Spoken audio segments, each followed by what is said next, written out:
ਜੋ ਕੁਛ ਅਮਰੀਕਾ ਨਾਲ 11 ਸਤੰਬਰ ਨੂੰ ਹੋਇਆ, ਸਾਡੇ ਨਾਲ 7 ਅਕਤੂਬਰ ਨੂੰ ਹੋਇਆ, ਅਸੀਂ ਉਸ ਦਿਨ ਨੂੰ ਯਾਦ ਕਰਦੇ ਹਾਂ ਤੇ ਇਸਲਾਮਿਕ ਦਹਿਸ਼ਤਗਰਦੀ ਨੇ ਯਹੂਦੀਆਂ ਦੇ ਖਿਲਾਫ ਜੈਨੋਸਾਈਡ ਦਾ ਸਭ ਤੋਂ ਵੱਡਾ ਜਿਹੜਾ ਹੈ ਉਹ ਗੁਨਾਹ ਕੀਤਾ। ਹੁਣ ਉਹ ਅਮਰੀਕਾ ਨਾਲ ਕੰਪੇਅਰ ਕਰ ਰਿਹਾ ਜੀ 9/11 ਤੋਂ ਬਾਅਦ ਤੁਸੀਂ ਜਿਵੇਂ ਜਾ ਕੇ ਜਿਹੜਾ ਅਫਗਾਨਿਸਤਾਨ ਤੇ ਹੱਲਾ ਬੋਲਿਆ, ਉਸ ਮੁਲਕ ਨੂੰ ਵੀ ਦੁਸ਼ਮਣ ਐਲਾਨਿਆ ਜਿਹੜਾ ਇਸ ਦੇ ਲਈ ਜ਼ਿੰਮੇਵਾਰ ਨੂੰ ਪਰ ਇਸੇ ਤਰ੍ਹਾਂ ਅਸੀਂ ਕਰ ਰਹੇ ਹਾਂ। ਜੇ ਅਸੀਂ ਕਤਰ ਤੇ ਹਮਲਾ ਕੀਤਾ ਅਸੀਂ ਬਿਲਕੁਲ ਠੀਕ ਕੀਤਾ। ਹੁਣ ਉਹ ਕਹਿ ਰਿਹਾ ਕਿ ਵੀ ਅਸੀਂ ਵੀ ਕੱਲ ਇਹੀ ਕੁਛ ਕੀਤਾ। ਅਸੀਂ ਜਿਹੜੇ 7 ਅਕਤੂਬਰ ਦੇ ਮਾਸਟਰਮਾਈਂਡ ਟੈਰਰਿਸਟ ਨੇ ਉਹਨਾਂ ਦੇ ਪਿੱਛੇ ਗਏ ਔਰ ਉਹ ਕਤਰ ਦੇ ਵਿੱਚ ਸੀ। ਜਿਹੜਾ ਕਤਰ ਹੈ ਉਹਨਾਂ ਨੂੰ ਦਹਿਸ਼ਤਗਰਦਾਂ ਨੂੰ ਪਨਾਹ ਦਿੰਦਾ ਹੈ, ਹਮਾਸ ਨੂੰ ਫੰਡ ਕਰਦਾ ਹੈ। ਸੋ ਅਸੀਂ ਵੀ ਉਹੀ ਕੁਛ ਕੀਤਾ ਜੋ ਅਮਰੀਕਾ ਨੇ ਕੀਤਾ। ਉਹਨਾਂ ਨੇ ਵੀ ਅਮਰੀਕਾ ਨੇ ਅਫਗਾਨਿਸਤਾਨ ਦੇ ਵਿੱਚ ਅਲ-ਕਾਇਦਾ ਦਹਿਸ਼ਤਗਰਦਾਂ ਦਾ ਪਿੱਛਾ ਕੀਤਾ ਤੇ ਫਿਰ ਪਾਕਿਸਤਾਨ ਦੇ ਵਿੱਚ ਉਸਾਮਾ ਬਿਨ ਲੈਡਨ ਨੂੰ ਮਾਰ ਗਿਰਾਇਆ। ਇਹ ਲਫ਼ਜ਼ ਉਹਨਾਂ ਨੇ ਇਸਤੇਮਾਲ ਕੀਤੇ। ਉਹਨਾਂ ਨੇ ਕਿਹਾ ਜੀ ਹੁਣ ਜਿਹੜੇ ਦੇਸ਼ ਇਜ਼ਰਾਈਲ ਦੀ ਨਿੰਦਿਆ ਕਰ ਰਹੇ ਉਹਨਾਂ ਨੂੰ ਸ਼ਰਮ ਆਉਣੀ ਚਾਹੀਦੀ ਹੈ। ਅਮਰੀਕਾ ਵੱਲੋਂ ਬਿਨ ਲਾਡਨ ਨੂੰ ਜੋ ਉਹਨਾਂ ਨੇ ਮਾਰਿਆ ਉਦੋਂ ਉਹਨਾਂ ਨੇ ਨਹੀਂ ਸੀ ਕ੍ਰਿਟਿਸਾਈਜ਼ ਕੀਤਾ, ਉਦੋਂ ਤਾਂ ਕਿਸੇ ਨੇ ਨਹੀਂ ਸੀ ਕਿਹਾ ਉਹ ਅਫਗਾਨਿਸਤਾਨ ਜਾਂ ਪਾਕਿਸਤਾਨ ਦਾ ਕੀ ਹੋਇਆ। ਉਹਦਾ ਮਤਲਬ ਇਹ ਹੈ ਕਿ ਵੀ ਜੋ ਅਮਰੀਕਾ ਨੇ ਕੀਤਾ ਅਸੀਂ ਉਹ ਜਸਟੀਫਾਈ ਹਾਂ ਉਹ ਕੁਝ ਕਰਨ ਦੇ ਲਈ।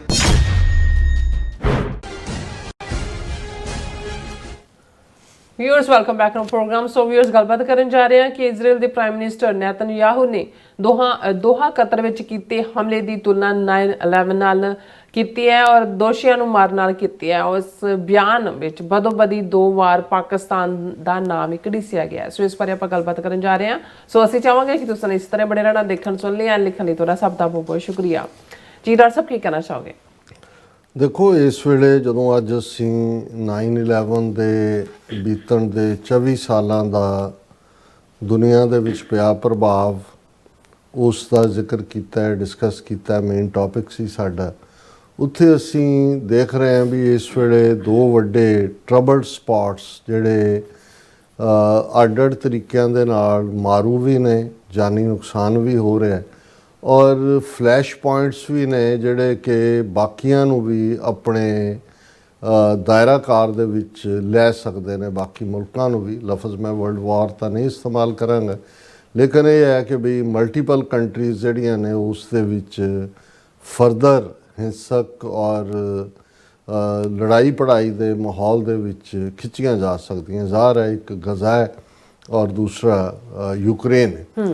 ਜੇ ਗਜ਼ਾ ਦੇ ਹਵਾਲੇ ਨਾਲ ਅਸੀਂ ਗੱਲ ਕਰੀਏ ਕਿ ਬੇਸ਼ੱਕ ਇਹ ਫਲਸਤੀਨ ਦਾ ਇਸ਼ੂ, ਇਸ ਦੀਆਂ ਜੜ੍ਹਾਂ ਤਾਂ 1948 ਦੇ ਉਸ ਰੈਜ਼ੋਲੂਸ਼ਨ ਚਲੀਆਂ ਜਾਂਦੀਆਂ ਨੇ ਜਦੋਂ ਯੂਨਾਈਟਿਡ ਨੇਸ਼ਨਸ ਨੇ ਜਿਹਦੇ 'ਚ ਕਿ ਕਲੈਕਟਿਵ ਗਿਲਟ ਯੂਰਪ ਦਾ ਸੀ। ਕਿਉਂਕਿ ਜਦੋਂ ਅਸੀਂ ਯਹੂਦੀਆਂ ਦੀ ਨਸਲਕੁਸ਼ੀ ਦੀ ਗੱਲ ਕਰਦੇ ਹਾਂ, ਕੋਈ ਫਲਸਤੀਨੀਆਂ ਨੇ ਤਾਂ ਯਹੂਦੀਆਂ ਦੀ ਨਸਲਕੁਸ਼ੀ ਨਹੀਂ ਕੀਤੀ, ਕੋਈ ਇਸਲਾਮਿਕ ਮੁਲਕਾਂ ਨੇ ਵੀ ਨਹੀਂ ਸੀ ਕੀਤੀ। ਉਸ ਤੋਂ ਪਹਿਲਾਂ ਵੀ ਰਾਦਰ ਜਦੋਂ ਇਹਨਾਂ ਨੂੰ ਮਿਡਲ ਈਸਟ ਦੇ ਵਿੱਚ ਇਹਨਾਂ ਦੇ ਉੱਤੇ ਜ਼ੁਲਮ ਜਾਂ ਦੂਜੇ ਹੋ ਰਹੇ ਸੀ ਤੇ ਆਟੋਮਨ ਅੰਪਾਇਰ ਦੇ ਵਿੱਚ ਆ ਕੇ ਇਹਨਾਂ ਨੇ ਜਿਹੜੀ ਆ ਉਹ ਪਨਾਹ ਲਈ ਸੀ। ਜਿਹੜਾ ਖਾਸ ਤੌਰ 'ਤੇ ਬੋਸਨੀਆ ਹਰਜ਼ੇਗੋਵੀਨਾ ਜਿਹੜਾ ਮੁਲਕ ਹੈ ਜਾਂ ਜਿੱਥੇ 5 ਸਦੀਆਂ ਪਹਿਲਾਂ ਉਹਨਾਂ ਨੂੰ ਉੱਥੇ ਪਨਾਹ ਮਿਲੀ ਯਹੂਦੀਆਂ ਨੂੰ।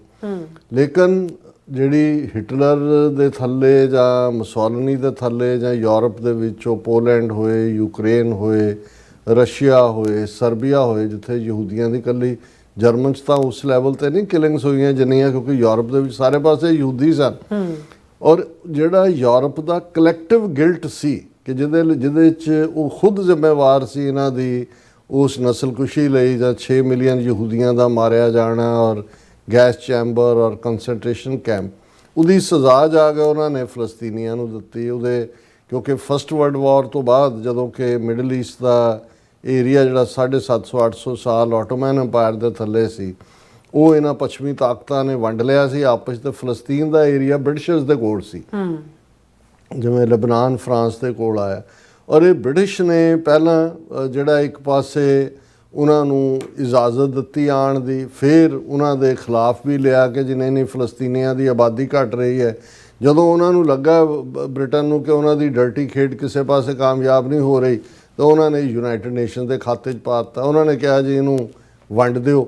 ਜਿਹੜਾ ਜ਼ਾਹਰ ਹੈ ਵੀ ਮੁਸਲਮਾਨ ਮੁਲਕਾਂ ਨੇ, ਗੁਆਂਢੀਆਂ ਨੇ ਵੀ ਨਹੀਂ ਮੰਨਿਆ ਔਰ ਉਸ ਤੋਂ ਹੀ ਜਿਹੜਾ ਅਸੀਂ ਜਿਸ ਨੂੰ ਨਕਬਾ ਕਿਹਾ ਜਾਂਦਾ, ਜਿਹੜੀ ਮਾਸ ਮਾਈਗ੍ਰੇਸ਼ਨ ਫਲਸਤੀਨੀਆਂ ਦੀ ਹੋਈ, ਉੱਥੋਂ ਇਹ ਪ੍ਰੋਬਲਮ ਸ਼ੁਰੂ ਹੁੰਦੀ ਹੈ। ਫਿਰ 66-67 ਤੱਕ ਪਹੁੰਚਦੇ ਆ, ਜਿਹੜਾ ਇੱਕ ਡਿਫਰੈਂਟ ਪਾਰਟ, ਫਿਰ 1993 ਓਸਲੋ ਅਕੋਰਡ, ਔਰ ਹੁਣ ਵੀ ਜਦੋਂ UN ਦਾ ਇੱਥੇ ਸਤੰਬਰ ਦੇ ਵਿੱਚ ਸੈਸ਼ਨ ਹੋਣਾ, ਆਲਰੇਡੀ ਹੋਇਆ ਜੀ। ਜਰਮਨ ਨੇ ਕਹਿ ਦਿੱਤਾ, ਫਰਾਂਸ ਨੇ ਕਹਿ ਦਿੱਤਾ, UK ਨੇ ਕਹਿ ਦਿੱਤਾ ਕਿ ਅਸੀਂ 2 ਸਟੇਟ ਸੋਲੂਸ਼ਨ ਮੰਨਣ ਨੂੰ ਤਿਆਰ ਹੈ, ਔਰ ਫਲਸਤੀਨ ਦੀ ਅੱਡ ਸਟੇਟ, ਜਿਹਨੂੰ ਕਹਿੰਦੇ ਥੁੱਕੀ ਵੜੇ ਪਕਾਉਣਾ। ਵੀ ਪਹਿਲਾਂ ਵੀ 130 ਮੁਲਕ ਤਾਂ ਮੰਨ ਚੁੱਕੇ ਨੇ ਵੀ ਫਲਸਤੀਨ ਹੈ, ਲੇਕਿਨ ਜਿਨ੍ਹਾਂ ਨੇ ਕਰਨਾ ਹੈ, ਜਿਨ੍ਹਾਂ ਦੇ ਕੋਲ ਪਾਵਰ ਹੈ, ਉਹ ਤਾਂ ਚਾਹੁੰਦੇ ਹੀ ਨਹੀਂ ਹੈ। ਉਹ ਤਾਂ ਉਸ ਸੋ ਕਾਲਡ ਗ੍ਰੇਟਰ ਇਜ਼ਰਾਈਲ ਦੇ ਥੱਲੇ ਜਾਂ ਬਿਬਲੀਕਲ ਰੂਟਸ ਨਾਲ ਜੋੜ ਕੇ ਉਹਨਾਂ ਚੋਜ਼ਨ ਪੀਪਲ ਦੇ ਨਾਂ ਥੱਲੇ ਜੋ ਮਰਜ਼ੀ ਉਹ ਕਰ ਰਹੇ ਨੇ। ਇਸ ਵੇਲੇ ਜਿਸ ਕਿਸਮ ਦੀ ਨਸਲਕੁਸ਼ੀ ਉਹ ਕਰ ਰਹੇ ਨੇ, 70-80 ਹਜ਼ਾਰ ਤੁਸੀਂ ਬੇਗੁਨਾਹ ਜਿਹਨਾਂ 'ਚ 2/3 ਔਰਤਾਂ ਔਰ ਬੱਚੇ ਨੇ ਉਹ ਮਾਰ ਦਿੱਤੇ ਨੇ। ਹਰ ਰੋਜ਼ ਜਿਹੜੀ ਹੈ ਉਹ ਕਿਤੇ ਬੰਬਾਰਡਮੈਂਟ ਹੋ ਰਹੀ ਹੈ, ਕਿਤੇ ਤੁਸੀਂ ਨੋਟਿਸ ਦੇ ਰਹੇ ਹੋ ਵੀ ਨਿਕਲੋ ਇੱਥੋਂ ਕਰਕੇ ਉੱਥੇ ਨਿਕਲੋ। ਔਰ ਆਫਰੀਨ ਹੈ ਫਲਸਤੀਨੀਆਂ ਨੂੰ, ਜਿਸ ਕਦਰ ਉਹ ਅੜੇ ਹੋਏ ਨੇ, ਜਿਸ ਕਦਰ ਉਹ ਮੌਤ ਨੂੰ ਆਪਣੇ ਗਲ ਨਾਲ ਲਾ ਰਹੇ ਨੇ, ਸ਼ਹੀਦ ਹੋ ਰਹੇ ਨੇ, ਇਹ ਰਿਮਾਰਕੇਬਲ ਹੈ। ਹੁਣ ਇਸ ਸਭ ਦੇ ਚੱਲਦਿਆਂ ਇੱਕ ਪਾਸੇ ਸੀਜ਼ ਫਾਇਰ ਕਰੋ ਜਾਂ ਜਿਹੜੇ ਅਗਵਾ ਕੀਤੇ ਹੋਏ ਨੇ ਉਹ ਵਾਪਸ ਕਰੋ। ਪ੍ਰੈਜ਼ੀਡੈਂਟ ਟਰੰਪ ਨੇ ਕਿਹਾ ਜੀ ਮੈਂ ਇੰਨੇ ਘੰਟੇ ਦਾ ਨੋਟਿਸ ਦਿੰਦਾ, ਔਰ ਕਤਰ ਜਿਹਦਾ ਇੱਕ ਵੱਡਾ ਸਟੇਟਸ ਇਸ ਪੀਰੀਅਡ 'ਚ, ਛੋਟਾ ਜਿਹਾ ਮੁਲਕ ਹੈ ਲੇਕਿਨ ਉਹਨੇ ਈਵਨ ਤਾਲਿਬਾਨ ਔਰ ਅਮਰੀਕਾ ਦੀ ਵੀ ਗੱਲਬਾਤ ਦੇ ਵਿੱਚ ਮੇਨ ਰੋਲ ਅਦਾ ਕੀਤਾ। ਹੋਰ ਵੀ ਜਿਹੜਾ ਕਿਸੇ ਜ਼ਮਾਨੇ 'ਚ ਜਿਹੜਾ ਸਵਿਟਜ਼ਰਲੈਂਡ ਔਰ ਇਸ ਕਿਸਮ ਦੇ ਮੁਲਕ ਜਿਹੜੇ ਨਿਊਟਰਲ ਨੇ, ਜਿਹੜੇ ਜੰਗਜੂ ਨਹੀਂ ਨੇ, ਉਹ ਆਪਣਾ ਅਦਾ ਕਰਦੇ ਸੀ। ਕਤਰ ਦਾ ਰੁਤਬਾ ਵਧਿਆ। ਵੈਸੇ ਤਾਂ ਜਿਸ ਲੈਵਲ ਦੇ ਉੱਤੇ ਅਲ ਜਜ਼ੀਰਾ ਵਰਗਾ ਮੀਡੀਆ ਉਹਨਾਂ ਨੇ ਖੜਾ ਕੀਤਾ, ਦਰਜਨਾਂ ਉਹਨਾਂ ਦੇ ਜਰਨਲਿਸਟ ਅਲ ਜਜ਼ੀਰਾ ਦੇ ਗਜ਼ਾ ਦੇ ਵਿੱਚ ਮਾਰੇ ਗਏ ਨੇ। ਔਰ ਕਤਰ ਇਸ ਰੋਲ ਨੂੰ ਅਮਰੀਕਾ ਦੇ ਕਹਿਣ ਦੇ ਉੱਤੇ, ਔਰ ਜ਼ਾਹਰ ਹੈ ਉਸ ਦੇ ਵਿੱਚ ਇਜਿਪਟ ਵੀ ਇਨਵੋਲਵ ਹੈ। ਹੁਣ ਇਹ ਫਾਈਨਲ ਮੀਟਿੰਗ ਹੈ ਜੀ, ਸੀਜ਼ ਫਾਇਰ ਔਰ ਹਮਾਸ ਨੇ ਜੋ ਵੀ ਇਹਨਾਂ ਦੀਆਂ ਸ਼ਰਤਾਂ, ਉਹਨਾਂ ਨੇ ਕਿਹਾ ਜੀ ਠੀਕ ਹੈ ਅਸੀਂ ਫਾਈਨਲ ਗੱਲਬਾਤ ਲਈ ਤਿਆਰ ਹਾਂ। ਔਰ ਜਿਉਂ ਹੀ ਉਹਨਾਂ ਨੇ ਉਹ ਜਿਹੜਾ ਮੀਟਿੰਗ ਪਲੇਸ ਜਾਂ ਦੂਜਾ ਰੱਖਿਆ, ਉੱਥੇ ਇਜ਼ਰਾਈਲ ਨੇ ਬੰਬਾਰਡਮੈਂਟ ਕੀਤੀ। ਹਾਲਾਂਕਿ ਕਿੰਨੇ ਮਰੇ, ਜਿਹੜੇ ਹਮਾਸ ਦਾ ਦਾਅਵਾ ਹੈ ਵੀ ਉਹਨਾਂ ਦੇ ਮੁੱਖ ਲੀਡਰ ਸੇਫ ਨੇ, ਉਹਨਾਂ ਦਾ ਬੇਟਾ ਮਾਰਿਆ ਗਿਆ, ਕੋਈ ਹੋਰ ਹੋਇਆ, ਲੇਕਿਨ ਇਹ ਵਾਇਲੇਸ਼ਨ ਹੈ ਕਤਰ ਦੀ ਸੋਵਰਨਿਟੀ ਦੀ ਵੀ। ਇਹ ਵਾਇਲੇਸ਼ਨ ਹੈ ਉਹਨਾਂ ਪ੍ਰੋਮਿਸਿਸ ਦੀ ਜਿਹਦੇ ਥੱਲੇ ਈਵਨ ਜਿਹਨਾਂ ਜ਼ਮਾਨਿਆਂ 'ਚ ਐਮਪਾਇਰ ਹੁੰਦੇ ਸੀ ਔਰ ਕਰੂਡ ਕਿਸਮ ਦੇ ਲੋਕ ਸੀ, ਐਂਬੈਸਡਰ ਨੂੰ ਤਾਂ ਉਹ ਵੀ ਨਹੀਂ ਸੀ ਮਾਰਦੇ ਜਿਹੜਾ ਦੂਤ ਕੋਈ ਜੰਗ ਦੇ ਮੈਦਾਨ 'ਚ ਫੌਜਾਂ ਦੋਨੋਂ ਪਾਸੇ ਖੜੀਆਂ ਨੇ, ਇੱਕ ਜਿਹੜਾ ਉਹ ਸੁਨੇਹਾ ਲੈ ਕੇ ਦੂਤ ਜਿਹੜਾ ਉਹ ਜਾ ਰਿਹਾ ਦੂਸਰੇ ਪਾਸੇ, ਜਿਹੜਾ ਐਨਵॉय ਹੈ ਉਹਨੂੰ ਨਹੀਂ ਸੀ ਟੱਚ ਕੀਤਾ ਜਾਂਦਾ, ਜਿਵੇਂ ਰੈੱਡ ਕਰਾਸ ਵਰਗਿਆਂ ਦੇ ਉੱਤੇ ਕੋਈ ਹਮਲਾ ਨਹੀਂ ਕਰਦਾ ਇਹ ਪਾਰਟ। ਲੇਕਿਨ ਇਜ਼ਰਾਈਲ ਨੇ ਤਾਂ ਹਰ ਜਿਹੜਾ ਵੀ ਕੋਈ international law, UN charter, Geneva convention, Vienna protocol, ਸਭ ਦੀਆਂ ਧੱਜੀਆਂ ਉਡਾਈਆਂ ਨੇ। ਔਰ ਇਹੀ ਨਹੀਂ, ਔਰ ਹਿੱਕ ਠੋਕ ਕੇ ਕਿ ਭਾਈ ਕੀਤਾ ਹੈ ਜੋ ਕਰਨਾ ਕਿਸੇ ਨੇ ਕਰ ਲਓ।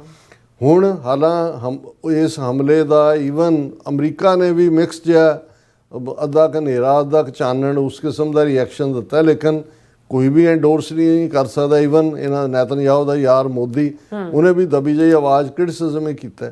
ਪਰ ਤੁਸੀਂ ਇੱਕ ਚੋਰੀ ਉੱਤੋਂ ਸੀਨਾ ਜ਼ੋਰੀ ਜਿਹੜਾ ਕਹਿੰਦੇ ਨੇ, ਹੁਣ ਨੇਤਨਯਾਹੂ ਨੇ ਅੱਜ ਜਦੋਂ ਕਿ 9/11 ਦੀ 24ਵੀਂ ਜਿਹੜੀ ਹੈ ਉਹ ਵਰ੍ਹੇਗੰਢ ਹੈ, 24 ਸਾਲ ਹੋ ਗਏ ਨੇ, ਇਸ ਮੌਕੇ ਉਹਨੇ ਨੇਤਨਯਾਹੂ ਨੇ ਸਟੇਟਮੈਂਟ ਜਾਰੀ ਕੀਤੀ ਹੈ। ਇੱਕ ਤਾਂ ਉਹਨੇ ਜਿਹੜਾ ਉਹ 9/11 ਦੇ ਹਵਾਲੇ ਨਾਲ ਜੋ ਹਮਾਸ ਨੇ ਕੀਤਾ ਉਹਨੂੰ ਵੀ ਸਾਡਾ 9/11 ਹੈ ਇਹਦੇ ਨਾਲ ਕੰਪੇਅਰ ਕੀਤਾ। ਪਰ ਜਿਹੜੀ ਗੱਲ ਦਾ ਤੇ ਮੇਰਾ ਧਿਆਨ ਗਿਆ ਕਿ ਵੀ ਹੁਣ ਜਦੋਂ ਅਸੀਂ ਗੱਲ ਕਰ ਰਹੇ ਹਾਂ, ਆਲਰੇਡੀ ਪਾਕਿਸਤਾਨ ਦੇ ਫੋਰਨ ਆਫਿਸ ਨੇ ਅਨਾਉਂਸ ਕੀਤਾ ਕਿ ਪ੍ਰਾਈਮ ਮਿਨਿਸਟਰ ਸ਼ਹਬਾਜ਼ ਸ਼ਰੀਫ ਜਿਹੜੇ ਨੇ ਉਹ ਕਤਰ ਜਾ ਰਹੇ ਨੇ। ਉਹਨਾਂ ਨੇ ਜਿਹੜਾ ਉਹ ਪਿਛਲੇ ਦਿਨਾਂ 'ਚ ਅੱਜ ਉਹ ਕਤਰ 'ਚ ਨੇ। ਉਹਨਾਂ ਨੇ ਸੋਲੀਡੈਰਿਟੀ ਦਾ ਇਜ਼ਹਾਰ ਵੀ ਕੀਤਾ, ਜ਼ਾਹਰ ਹੈ ਇਜ਼ਰਾਈਲ ਨੂੰ ਕੰਡੈਮ ਵੀ ਕੀਤਾ। ਹੁਣ ਜਿੱਥੇ ਇਜ਼ਰਾਈਲ ਨੇ ਈਰਾਨ ਦੇ ਉੱਤੇ ਹੱਲਾ ਬੋਲਿਆ, ਕਤਰ ਤੱਕ ਜਿਹੜਾ ਕਿ ਇੱਕ ਪੀਸ ਦਾ ਰੋਲ, ਅਮਰੀਕਾ ਦੇ ਉੱਤੇ 10,000 ਫੌਜੀ ਬੈਠੇ ਨੇ, ਟਰੰਪ ਗਿਆ 400 ਮਿਲੀਅਨ ਦਿੱਤਾ, ਜਹਾਜ਼ ਵੀ ਦਿੱਤਾ, ਡਾਂਸ ਵੀ ਆਪਣਾ ਦਿਖਾਇਆ, ਇਹ ਸਾਰੇ ਦੇ ਬਾਵਜੂਦ ਕਤਰ ਨੂੰ ਟਾਰਗੇਟ ਕੀਤਾ। ਹੁਣ ਜੇ ਕਹਿਣਾ ਹੋਏ ਬਾਕੀ ਜੋ ਹਾਲ ਉਹਨਾਂ ਨੇ ਇਜ਼ਰਾਈਲ ਨੇ ਇਰਾਕ ਦਾ ਕੀਤਾ ਔਰ ਦੂਸਰਿਆਂ ਦਾ ਪਾਰਟ ਹੋਇਆ, ਪਾਕਿਸਤਾਨ ਰੜਕਦਾ ਹੈ ਇਹਨਾਂ ਨੂੰ। ਔਰ ਇਹ ਗੱਲ ਸ਼ਾਇਦ ਪਾਕਿਸਤਾਨ ਦੇ ਜਿਹੜੇ ਰੂਲਰਸ ਨੇ, ਖਾਸ ਤੌਰ 'ਤੇ ਐਸਟੈਬਲਿਸ਼ਮੈਂਟ, ਉਹਨਾਂ ਨੂੰ ਚੰਗੀ ਤਰ੍ਹਾਂ ਪਤਾ ਹੈ। ਔਰ ਪਾਕਿਸਤਾਨ ਇਸ ਲਈ ਰੜਕਦਾ ਹੈ ਕਿਉਂਕਿ ਪਾਕਿਸਤਾਨ ਦੇ ਵਿੱਚ ਪਾਕਿਸਤਾਨ ਦੇ ਕੋਲ ਨਿਊਕਲੀਅਰ ਬੰਬ ਹੈ, ਨਿਊਕਲੀਅਰ ਪਾਵਰ ਹੈ, ਪਾਕਿਸਤਾਨ ਨਿਊਕਲੀਅਰ ਮਿਸਾਈਲਸ ਨੇ। ਹਾਲਾਂਕਿ ਪਾਕਿਸਤਾਨ ਨੇ ਹਮੇਸ਼ਾ ਬੜਾ ਜਿਹੜਾ ਉਹ ਜਿਹਨੂੰ ਕਹੋ ਕਿ ਲੋ ਰੋਲ ਇਸ ਤਰ੍ਹਾਂ ਉਹਨਾਂ ਨੇ ਕਿਹਾ ਜੀ ਸਾਡਾ ਇਹ ਜਿਹੜਾ ਨਿਊਕਲੀਅਰ ਡੈਟਰੈਂਟ ਹੈ ਇੰਡੀਆ ਸਪੈਸੀਫਿਕ ਹੈ ਨਾ। ਜ਼ਾਹਰ ਹੈ ਕਿ ਵੀ ਉਹ ਵੀ ਇਸ ਗੱਲ ਨੂੰ ਅਵੋਇਡ ਕਰਦੇ ਨੇ। ਹਾਲਾਂਕਿ ਕੋਈ ਇਜ਼ਰਾਈਲ ਨੂੰ ਕੋਈ ਮਾਨਤਾ ਨਹੀਂ ਦਿੰਦੇ। ਪਾਕਿਸਤਾਨ ਦੇ ਵਿੱਚ ਖੁੱਲ੍ਹ ਕੇ ਜਿਹੜਾ ਉਹ ਫਲਸਤੀਨੀਆਂ ਦੇ ਹੱਕਾਂ ਦੇ ਇੱਕ ਜ਼ਮਾਨੇ 'ਚ ਫਲਸਤੀਨੀ ਜਿਹੜੇ ਨੇ ਬਹੁਤ ਸ਼ੁਰੂ ਦੇ ਵਿੱਚ ਉਹਨਾਂ ਨੂੰ ਪਾਕਿਸਤਾਨੀ ਪਾਸਪੋਰਟ ਵੀ ਇਸਤੇਮਾਲ ਕਰਦੇ ਸੀ 50s ਦੇ ਵਿੱਚ ਅਰਲੀ।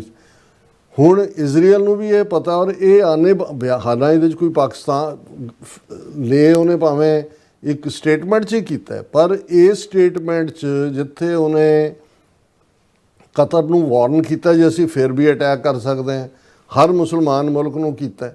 ਕੱਲ ਨੂੰ ਈਵਨ ਜਿਹੜਾ ਜਿਸ ਅੰਦਾਜ਼ ਦੇ ਵਿੱਚ 2 ਵਾਰ ਘੜੀਸ ਕੇ ਪਾਕਿਸਤਾਨ ਜਾਂ ਉਸਾਮਾ ਦੇ ਨਾਲ ਜੋੜਨ ਦੀ ਕੋਸ਼ਿਸ਼ ਕੀਤੀ ਗਈ, ਮੈਨੂੰ ਲੱਗਦਾ ਹੈ ਕਿ ਵੀ ਜਿਹੜਾ ਸਰਪ੍ਰਾਈਜ਼ ਅਟੈਕ ਨੇ ਉਹਨਾਂ ਲਈ ਇਜ਼ਰਾਈਲ ਜਾਣਿਆ ਜਾਂਦਾ, ਜਿਹੜਾ ਬੰਦਾ ਸੋਚ ਵੀ ਨਹੀਂ ਸਕਦਾ ਕਿ ਇੱਥੋਂ ਵੀ ਕੁਛ ਆ ਸਕਦਾ, ਉਹ ਕੰਮ ਉਹਨਾਂ ਨੇ ਕੀਤਾ। ਇਹੀ ਕੰਮ ਉਹਨਾਂ ਨੇ ਆ ਕਤਾਰ ਦੇ ਵਿੱਚ ਕੀਤਾ। ਈਵਨ ਇਸੇ ਹਵਾਲੇ ਨਾਲ ਜਿਵੇਂ ਉਹ WhatsApp ਗਰੁੱਪ ਦੇ ਉੱਤੇ ਜਿਹੜੀ ਉਹਨਾਂ ਨੇ ਪੂਰੀ ਦੀ ਪੂਰੀ ਉਹਨਾਂ ਦੀ ਜਿਹੜੀ ਹੈ ਲੀਡਰਸ਼ਿਪ ਉਡਾ ਦਿੱਤੀ ਈਰਾਨ ਦੀ ਔਰ ਦੂਸਰੀ ਨਿਊਕਲੀਅਰ ਸਾਇੰਟਿਸਟ ਔਰ ਦੂਸਰੇ ਤੀਸਰੇ। ਇਸੇ ਤਰ੍ਹਾਂ ਮੈਂ ਇਹ ਸਮਝਦਾ ਵੀ ਇਹ ਵਾਰਨਿੰਗ ਸਾਈਨ ਵੀ ਹੋਣਾ ਚਾਹੀਦਾ ਪਾਕਿਸਤਾਨ ਦੇ ਲਈ। ਔਰ ਉਹਨਾਂ ਨੇ ਜਿਹੜਾ ਵੀਡੀਓ ਮੈਸੇਜ ਜਾਰੀ ਕੀਤਾ ਹੈ ਇਜ਼ਰਾਈਲ ਦੇ ਨੇਤਨਯਾਹੂ ਨੇ, ਉਹਨੇ ਕਿਹਾ ਕਿ ਵੀ 11 ਸਤੰਬਰ ਦੇ ਦਿਨ ਇਸਲਾਮਿਕ ਅੱਤਵਾਦੀਆਂ ਨੇ, ਪਹਿਲੀ ਗੱਲ ਤਾਂ ਦਹਿਸ਼ਤਗਰਦਾਂ ਦਾ ਕੋਈ ਮਜ਼ਹਬ ਨਹੀਂ ਹੁੰਦਾ ਔਰ ਕਿਉਂਕਿ ਇਹਨਾਂ ਨੂੰ ਸੂਟ ਕਰਦਾ ਰਿਪੀਟਡਲੀ ਤੁਸੀਂ ਇਸਲਾਮਿਕ ਟੈਰਰਿਜ਼ਮ ਕਰੋ। ਅਮਰੀਕਾ ਦੀ ਸਥਾਪਨਾ ਤੋਂ ਬਾਅਦ ਅਮਰੀਕਾ ਦੀ ਧਰਤੀ ਤੇ ਸਭ ਤੋਂ ਮਾੜਾ ਜਿਹੜਾ ਜ਼ੁਲਮ ਕੀਤਾ ਸਾਡੇ ਨਾਲ ਵੀ, ਜੋ ਕੁਛ ਅਮਰੀਕਾ ਨਾਲ 11 ਸਤੰਬਰ ਨੂੰ ਹੋਇਆ, ਸਾਡੇ ਨਾਲ 7 ਅਕਤੂਬਰ ਨੂੰ ਹੋਇਆ, ਅਸੀਂ ਉਸ ਦਿਨ ਨੂੰ ਯਾਦ ਕਰਦੇ ਹਾਂ। ਤੇ ਇਸਲਾਮਿਕ ਦਹਿਸ਼ਤਗਰਦੀ ਨੇ ਯਹੂਦੀਆਂ ਦੇ ਖਿਲਾਫ ਜੈਨੋਸਾਈਡ ਦਾ ਸਭ ਤੋਂ ਵੱਡਾ ਜਿਹੜਾ ਹੈ ਉਹ ਗੁਨਾਹ ਕੀਤਾ। ਤੁਸੀਂ ਕੀ ਕਰ ਰਹੇ ਹੋ ਐਵਰੀ ਡੇ? ਪਿਛਲੇ 70 ਸਾਲ ਤੋਂ ਇਹੀ ਕੁਛ ਕਰ ਰਹੇ ਹੋ ਫਲਸਤੀਨੀਆਂ ਦੇ ਨਾਲ। ਫਿਰ ਉਹਨਾਂ ਨੇ ਕਿਹਾ ਕਿ ਵੀ ਇਹ ਜਿਹੜਾ ਅਸੀਂ ਜਿਵੇਂ 11 ਸਤੰਬਰ ਤੋਂ ਬਾਅਦ ਅਮਰੀਕਾ ਨੇ ਜਿਹੜੇ ਕ੍ਰਿਮੀਨਲ ਸੀ ਉਹਨਾਂ ਨੂੰ, ਜਿਹੜੇ ਉਸ ਹਮਲੇ ਲਈ ਜ਼ਿੰਮੇਵਾਰ ਸੀ, ਉਹਨਾਂ ਨੂੰ ਪਨਿਸ਼ ਕਰਨ ਦੇ ਲਈ ਜਿਹੜਾ ਹਰ ਹੀਲਾ ਕੀਤਾ, ਉਹ ਕਿਤੇ ਵੀ ਹੋਣ ਉਹਨਾਂ ਨੂੰ ਜਿਹੜਾ ਉਹ ਪਨਿਸ਼ ਕੀਤਾ। 2 ਹਫ਼ਤਿਆਂ ਬਾਅਦ UN ਸਿਕਿਉਰਿਟੀ ਕੌਂਸਲ 'ਚੋਂ ਰੈਜ਼ੋਲੂਸ਼ਨ ਵੀ ਕਰਵਾਇਆ ਜਿਸ 'ਚ ਕੋਈ ਵੀ ਸਰਕਾਰ ਜਿਹੜੀ ਹੈ ਉਹ ਦਹਿਸ਼ਤਗਰਦਾਂ ਨੂੰ ਪਨਾਹ ਨਹੀਂ ਦੇ ਸਕਦੀ। ਹੁਣ ਉਹ ਅਮਰੀਕਾ ਨਾਲ ਕੰਪੇਅਰ ਕਰ ਰਿਹਾ ਜੀ 9/11 ਤੋਂ ਬਾਅਦ ਤੁਸੀਂ ਜਿਵੇਂ ਜਾ ਕੇ ਜਿਹੜਾ ਅਫਗਾਨਿਸਤਾਨ 'ਤੇ ਹੱਲਾ ਬੋਲਿਆ ਉਸ ਮੁਲਕ ਨੂੰ ਵੀ ਦੁਸ਼ਮਣ ਐਲਾਨਿਆ ਜਿਹੜਾ ਇਸ ਦੇ ਲਈ ਜ਼ਿੰਮੇਵਾਰ ਨੂੰ ਪਨਾਹ, ਇਸੇ ਤਰ੍ਹਾਂ ਅਸੀਂ ਕਰ ਰਹੇ ਹਾਂ। ਜੇ ਅਸੀਂ ਕਤਰ 'ਤੇ ਹਮਲਾ ਕੀਤਾ ਅਸੀਂ ਬਿਲਕੁਲ ਠੀਕ ਕੀਤਾ। ਹੁਣ ਉਹ ਕਹਿ ਰਿਹਾ ਕਿ ਵੀ ਅਸੀਂ ਵੀ ਕੱਲ੍ਹ ਇਹੀ ਕੁਛ ਕੀਤਾ। ਅਸੀਂ ਜਿਹੜੇ 7 ਅਕਤੂਬਰ ਦੇ ਮਾਸਟਰਮਾਈਂਡ ਟੈਰਰਿਸਟ ਨੇ ਉਹਨਾਂ ਦੇ ਪਿੱਛੇ ਗਏ ਔਰ ਉਹ ਕਤਰ ਦੇ ਵਿੱਚ ਸੀ, ਜਿਹੜਾ ਕਤਰ ਉਹਨਾਂ ਨੂੰ ਦਹਿਸ਼ਤਗਰਦਾਂ ਨੂੰ ਪਨਾਹ ਦਿੰਦਾ ਹੈ, ਹਮਾਸ ਨੂੰ ਫੰਡ ਕਰਦਾ ਹੈ ਔਰ ਦਹਿਸ਼ਤਗਰਦਾਂ ਨੂੰ ਰਹਿਣ ਲਈ ਸ਼ਾਨਦਾਰ ਮਹਿਲ ਦਿੱਤੇ ਹੋਏ ਨੇ। ਕਤਰ ਸਾਰਾ ਕੁਝ ਉਹਨਾਂ ਨੂੰ ਦੇ ਰਿਹਾ। ਸੋ ਅਸੀਂ ਵੀ ਉਹੀ ਕੁਛ ਕੀਤਾ ਜੋ ਅਮਰੀਕਾ ਨੇ ਕੀਤਾ। ਉਹਨਾਂ ਨੇ ਵੀ, ਅਮਰੀਕਾ ਨੇ ਅਫਗਾਨਿਸਤਾਨ ਦੇ ਵਿੱਚ ਅਲ-ਕਾਇਦਾ ਦਹਿਸ਼ਤਗਰਦਾਂ ਦਾ ਪਿੱਛਾ ਕੀਤਾ ਤੇ ਫਿਰ ਪਾਕਿਸਤਾਨ ਦੇ ਵਿੱਚ ਉਸਾਮਾ ਬਿਨ ਲੈਡਨ ਨੂੰ ਮਾਰ ਗਿਰਾਇਆ। ਇਹ ਲਫ਼ਜ਼ ਉਹਨਾਂ ਨੇ ਇਸਤੇਮਾਲ ਕੀਤੇ। ਉਹਨਾਂ ਨੇ ਕਿਹਾ ਜੀ ਹੁਣ ਜਿਹੜੇ ਦੇਸ਼ ਇਜ਼ਰਾਈਲ ਦੀ ਨਿੰਦਿਆ ਕਰ ਰਹੇ ਉਹਨਾਂ ਨੂੰ ਸ਼ਰਮ ਆਉਣੀ ਚਾਹੀਦੀ ਹੈ। ਅਮਰੀਕਾ ਵੱਲੋਂ ਬਿਨ ਲਾਡਨ ਨੂੰ ਜੋ ਉਹਨਾਂ ਨੇ ਮਾਰਿਆ ਉਦੋਂ ਉਹਨਾਂ ਨੇ ਨਹੀਂ ਸੀ ਕ੍ਰਿਟਿਸਾਈਜ਼ ਕੀਤਾ, ਉਦੋਂ ਤਾਂ ਕਿਸੇ ਨੇ ਨਹੀਂ ਸੀ ਕਿਹਾ ਉਹ ਅਫਗਾਨਿਸਤਾਨ ਜਾਂ ਪਾਕਿਸਤਾਨ ਦਾ ਕੀ ਹੋਇਆ। ਉਹਦਾ ਮਤਲਬ ਇਹ ਹੈ ਕਿ ਵੀ ਜੋ ਅਮਰੀਕਾ ਨੇ ਕੀਤਾ ਅਸੀਂ ਉਹ ਜਸਟੀਫਾਈ ਹੈ ਉਹ ਕੁਛ ਕਰਨ ਦੇ ਲਈ। ਔਰ ਉਹਨੇ ਨਾਲ ਦੀ ਨਾਲ ਕਤਰ ਸਮੇਤ ਸਾਰਿਆਂ ਨੂੰ ਵਾਰਨਿੰਗ ਦਿੱਤੀ ਕਿ ਹਮਾਸ ਦੇ ਲੀਡਰਾਂ ਨੂੰ ਕੱਢ ਦਿਓ ਔਰ ਉਹਨਾਂ ਨੂੰ ਇਨਸਾਫ ਦੇ ਕਟਹਿਰੇ 'ਚ ਖੜਾ ਕਰੋ, ਜੇ ਤੁਸੀਂ ਨਹੀਂ ਕਰਦੇ ਤਾਂ ਅਸੀਂ ਕਰਾਂਗੇ। ਮਤਲਬ ਇਹ ਹੈ ਇਜ਼ਰਾਈਲ ਨੇ ਸਾਰਿਆਂ ਨੂੰ, ਔਰ ਬਾਰ-ਬਾਰ 2 ਵਾਰ ਪਾਕਿਸਤਾਨ ਦਾ ਨਾਂ ਲੈਣਾ, ਇਹ ਜਿਹੜਾ ਫਿੱਟ ਨਹੀਂ ਹੁੰਦਾ ਸਾਰੇ 'ਚ। ਇਹ ਮੈਨੂੰ ਲੱਗਦਾ ਵੀ ਡੈਲੀਬਰੇਟਲੀ ਕੀਤਾ ਗਿਆ। ਹਾਲਾਂਕਿ ਇਸ ਦੇ ਉੱਤੇ ਸੋਸ਼ਲ ਮੀਡੀਆ 'ਤੇ ਜਿਹੜਾ ਇਹਨੂੰ ਚੈਲੰਜ ਵੀ ਕੀਤਾ ਗਿਆ ਔਰ ਇਹ ਜਿਹੜਾ ਉਹਦੇ 'ਚ ਉਹਨਾਂ ਨੇ ਕਿਹਾ ਕਿ ਵੀ ਇੱਕ ਗੱਲ ਦਾ ਧਿਆਨ ਰੱਖੇ ਇਜ਼ਰਾਈਲ ਕਿ ਨਾ ਇਜ਼ਰਾਈਲ ਅਮਰੀਕਾ ਹੈ ਅਤੇ ਨਾ ਹੀ ਜਿਹੜਾ ਪਾਕਿਸਤਾਨ ਉਹ ਕਤਾਰ ਹੈ, ਔਰ ਇਹ ਆਪਣਾ ਦਿਮਾਗ ਜਰਾ ਟਿਕਾਣੇ ਰੱਖੋ। ਔਰ ਇਹ ਜਿਹੜਾ ਹੁਣ ਇੱਕ ਹੋਰ ਨੇ ਕਿਹਾ ਕਿ 9/11 ਦੇ ਨਾਲ ਖੁਦ ਨੂੰ ਜੋੜਨਾ ਤੇ ਉਹਨੂੰ ਆਧਾਰ ਬਣਾ ਕੇ ਕਿਸੇ ਦੂਸਰੇ ਦੇਸ਼ ਤੇ ਦਹਿਸ਼ਤਗਰਦ ਹਮਲੇ ਨੂੰ ਜਾਇਜ਼ ਠਹਿਰਾਉਣਾ, ਇਹ ਜਿਹੜਾ ਇਹ ਐਕਸੈਪਟੇਬਲ ਨਹੀਂ ਹੈ। ਪਰ ਮੈਨੂੰ ਇਹ ਲੱਗਦਾ ਹੈ ਵੀ ਕਿਸੇ ਵੇਲੇ ਵੀ ਈਵਨ ਇਜ਼ਰਾਈਲ ਜਿਵੇਂ ਦਿਲ ਵਧੀ ਔਰ ਅਮਰੀਕਾ ਜਾਣੇ ਅਣਜਾਣੇ ਜੋ ਵੀ ਹੈ ਜਿਸ ਲੈਵਲ ਦੇ ਉੱਤੇ ਵੀ ਹੈ, ਇਹ ਇਜ਼ਰਾਈਲ ਨੂੰ ਪਤਾ ਹੈ ਕਿ ਹੀ ਕੈਨ ਗੈਟ ਅਵੇ ਵਿਦ ਇਟ।